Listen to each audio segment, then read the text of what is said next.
Coming up from the Himalayas to the Arabian Sea, Asia's Indus River is monumental, both in scale and significance. People have lived along the Indus River for thousands and thousands of years. Indus River Dolphin is about 40 million years old. But this massive system does not always provide the conditions for life. During the monsoon season, the Indus changes. When the sky opens up from above and you get a year's worth of rain within a couple of days, it's not something that you can fix. We look at the effects we're having on this ancient passageway and the efforts to keep the Indus from drying up and flowing. And the communities that live on the canals become first responders. Just 2 degrees is on. Now. The monsoons are a part of the way of life there. The problem that climate change is causing is that these floods are now becoming incredibly unpredictable.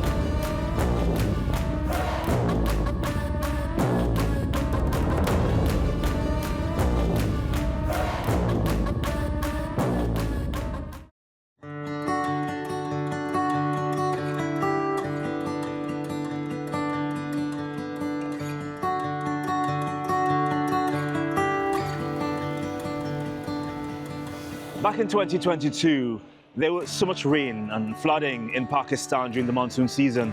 A whopping 33 million people, that's more than there are in Australia or Venezuela, lost their homes, their farms, loved ones, some lost all 3. It was a nightmare that many attributed to the increasingly erratic storms that come to the region every year. The years that followed, 2023 and 2024, were also tragic. It's tough putting into words what people have lost, but a Pakistani-American documentary filmmaker has tried to do just that. He journeyed to the Indus River, which, although it is a lifeline to hundreds of millions of people, it served as a reminder of just how powerful Mother Nature can be. The filmmaker's name is Nyal Mueenuddin, and his latest work is called When the Floods Come. And he flew here to Istanbul to tell us about everything he saw. But first, here's a brief look at what he's produced. Just linked up with this wildlife watcher here in Chitralgur. We're gonna go and set up and try to get some shots. This is one of the most amazing experiences of my life right now. This is a species that was almost extinct in this area, the Kashmir Markhor. Harsh, remote climates make it difficult for even the most adventurous to reach the habitats where our rarest wildlife species make their homes. Here on the rugged coast of Pakistan's Balochistan province, where the desert meets the sea, an age-old dance plays out between humans and the creatures of our oceans. Too often, we have betrayed that trust. Places that once teemed with life have become barren and sick. But we humans don't usually do well with limits. We take and we spoil without thought for the future, without thought for the creatures we co-inhabit this planet with. And so, yeah, we've been actively trying to somehow just change the way that reporting is done, so that, the human being is at the center of this. Yeah. Well, it's hard to understand, to empathize with an issue if you're not talking about it. I've got to say, when I first, the first 5-10 minutes of this film, it is the most stunning imagery that I've ever seen. I'm a super mountains guy. I love that. As a Pakistani American, it must have been hard covering the 2022 monsoon floods, particularly when so many people died. What was that like for you? Why did you do this film? So the reason I made this film was because I wasn't there during the floods. I actually returned a year later. I was living in the UK, I was doing a master's, and while I was abroad, this catastrophe happened in our country. And obviously it impacted people all along the Indus River, living in the northern areas, along the glaciers, all the way down through Punjab and then into Sindh. And the reason I wanted to make it was, while I was living in the UK, I realized that a lot of the coverage about the floods were these statistics and numbers and catastrophizing, this human story. And so I wanted to go back to Pakistan, and I wanted to follow the Indus River and actually really speak to the people that had been impacted by the floods to understand how it had impacted people on a human level, an emotional level, how it had impacted how they see their future and what they remembered of their past. There was a guy you interviewed, his name was Shaheen. Oh God, he lost his mom, lost his sister, lost his wife, his baby girl. Talk about possibly what Pakistan was like way before we started seeing the effects of climate change and how it's changed till now. Well, as you probably know, people have lived along the Indus River for thousands and thousands of years. It's one of the oldest human civilizations. So it's kind of one of the cradles of civilization, really. And people are used to living with the floods. The monsoons are a part of the way of life there. The problem that climate change is causing is that these floods are now becoming incredibly unpredictable, incredibly violent. Waters that are supposed to come in a certain month sometimes are coming a month or two before, so the people aren't ready. And this is what we're talking about now, is adaptation. How do we adapt to a future that we don't understand yet? And I think the people who are living on the ground are confused and are not ready for the kind of scale of monsoons, and also in the north. It's the glaciers are bursting and kind of taking out entire villages. So I think people's relationship to water has always been complicated, but now it's just incredibly uncertain. Do you get a sense that the government has been doing anything? Do they even care? It's hard for the government to figure out, the right way to address this issue, which is really like of a proportion that is kind of out of the hands of a political party or a reigning government.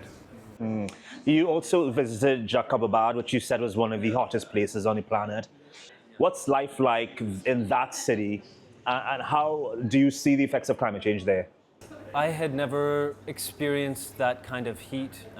We were doing interviews in these mud huts without fans, without electricity. That's one of the other issues, is that there isn't any electricity, so people don't have fans or ACs or any.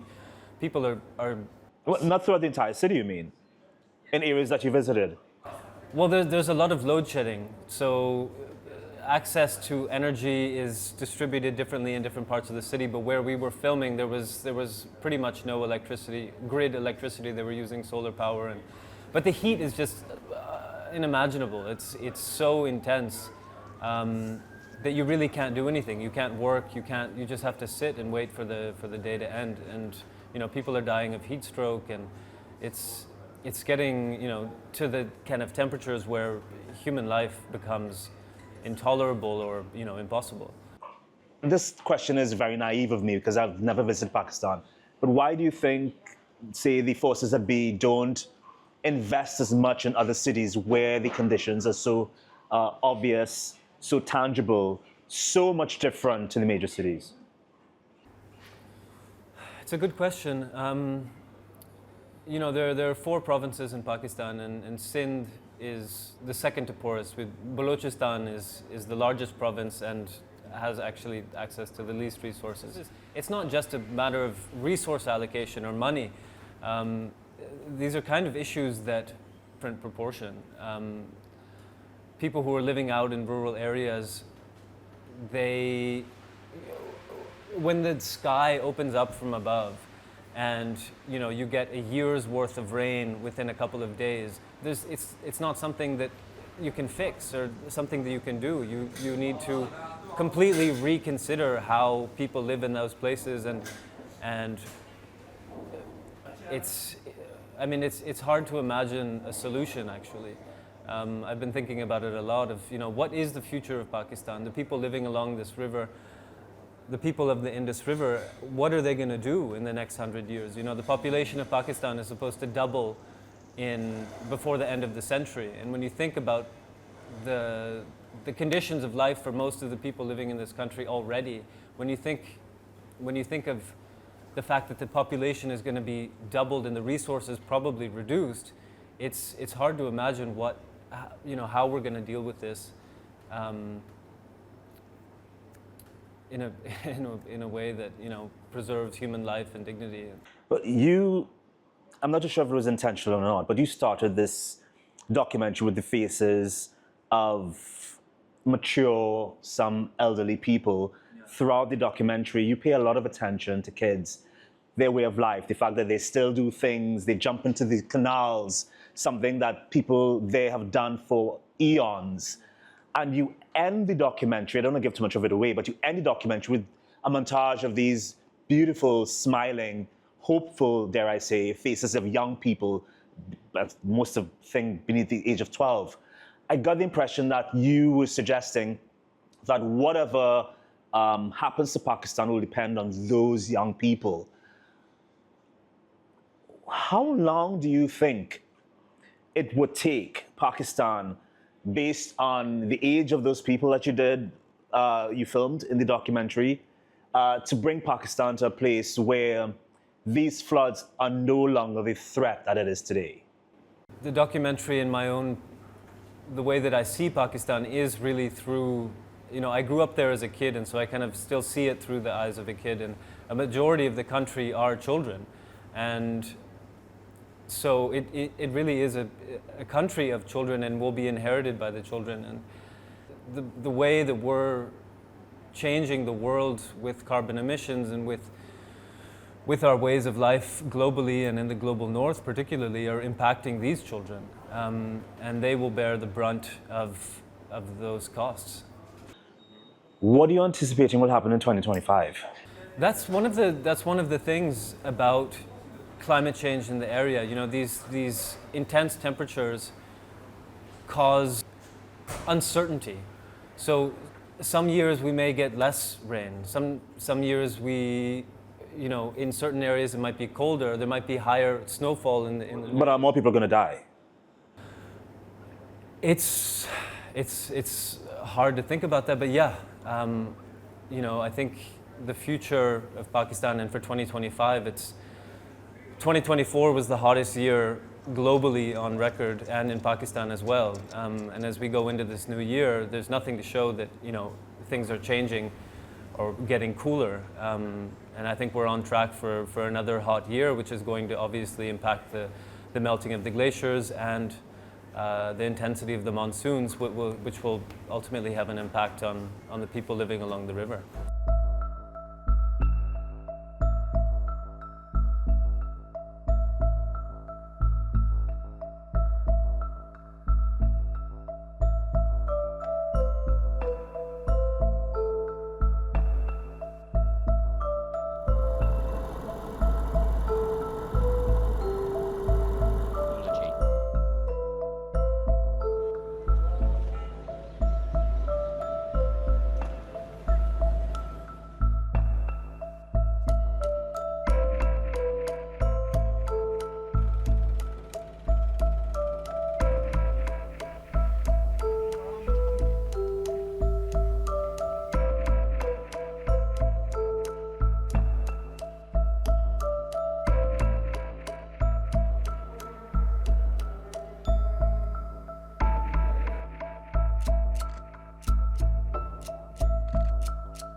मवेशी चले गए, बर्तन चले गए, बिस्तर चले गए, खाली बंधु ने बाहर आकर अपनी जिंदगी बचाई है।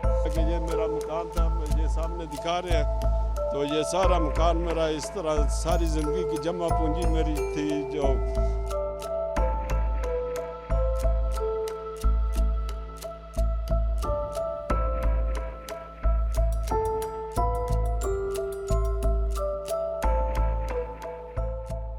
Someone who's actively trying to save the Indus River is environmentalist Zulfikar Ali Bhutto Jr.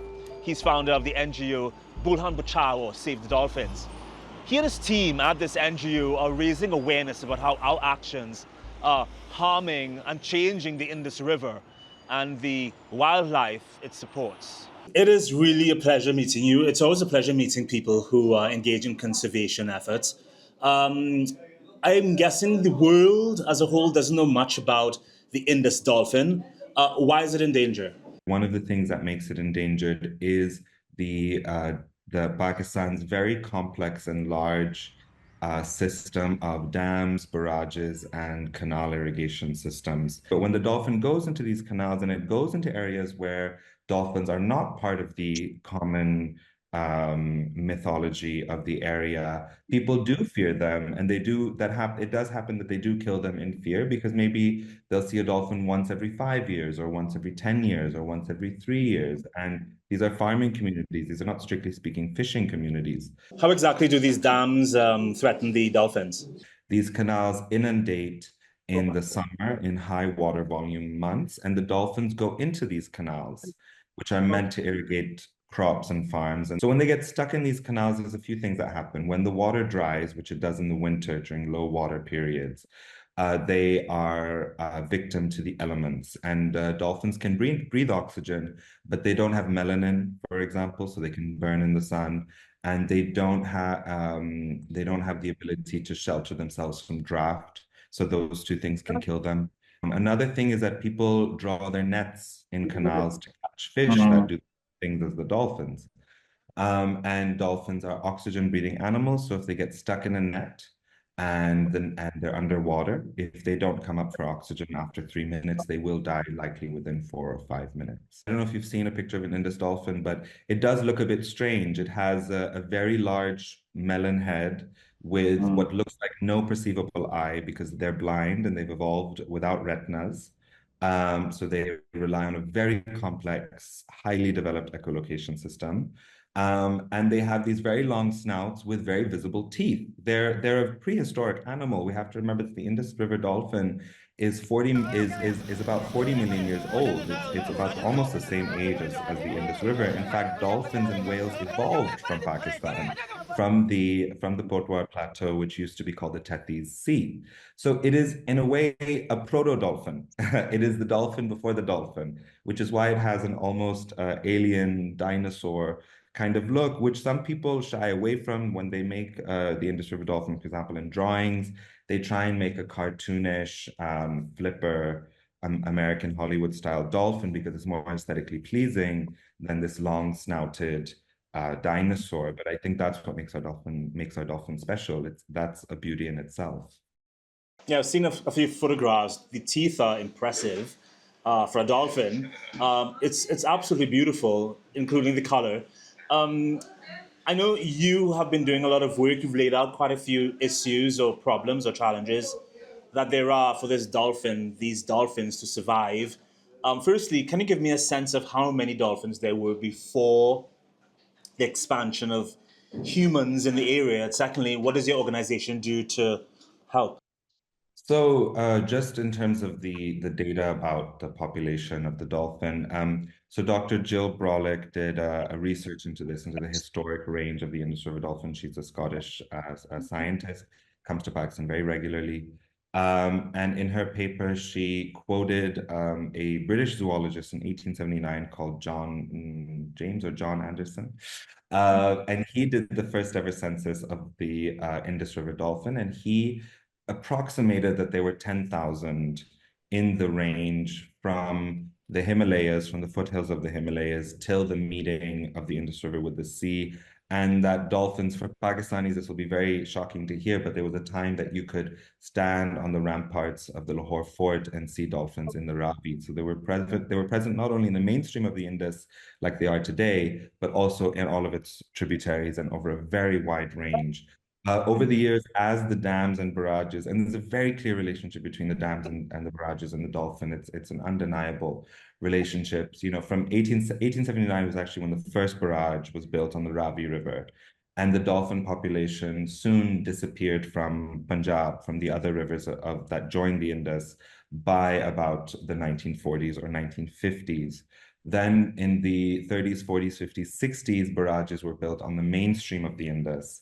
So from having existed in this huge wide range of tens of thousands of square kilometers, they are now restricted to 700 kilometers single length of the river, and not even the full length of the river. And there are now 2,000 dolphins, but this is up from 150 dolphins in the 1960s. So they almost went extinct. We almost lost them in a 100-year span from 1879 till 1974. They went from 10,000 to 150. And this corresponds obviously with the expansion of the dam and barrage and canal irrigation system in Pakistan. So obviously conservation efforts since the 70s have actually yielded incredible results. Pakistan, I think, is exemplary in its conservation efforts, and our group Bulhan Bachao is but a recent addition to a long history, 50 years of conservation by the Sindh Wildlife Department and more recently WWF, among other private organizations that are also funding and feeding into this. What we do is actually is a bit niche. So I was mentioning the canals that the dolphins get stuck in.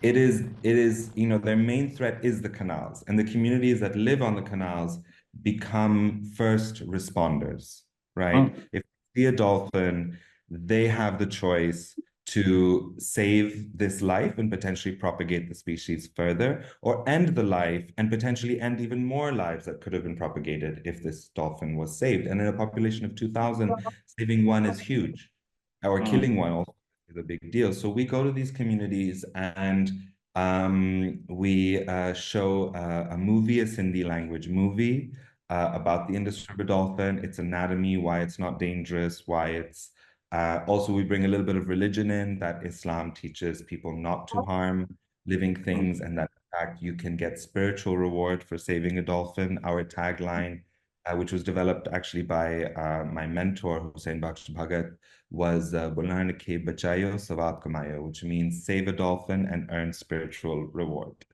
And we teach them about the dolphin. We give out toys to the kids in the community. We give out food to the community. And, you know, we do about 5 or 6 or 7 of these camps along different canals. So it's quite, it's very labor intensive. It's very thought intensive. It's very, you know, how do we manage this? It's noticed that we've done 2 canals in 2 years, because we're only 2 years old. And we've noticed that there's huge differences in when you do it and what communities. Yeah. And we also do medical camps for the humans. A lot of you do medical camps for dolphins, and we don't. But we do medical camps for the humans. And the whole point is that we center the human experience in conservation. In fact, some would say we're more preservationists than conservationists, because we're not looking at this from a profit-making perspective. We're not looking at this from that kind of zone. We are thinking along the lines of how do we educate people and how do we solve the problem before there is a problem. So that is our work. And that's for sure. We leave you with images of some of the most impressive shots from Nyal's filmed. As you can see, the landscapes are stunning and an example of Pakistan's majesty. But as you've seen on this episode, the Indus River doesn't just support life, it can take it away too.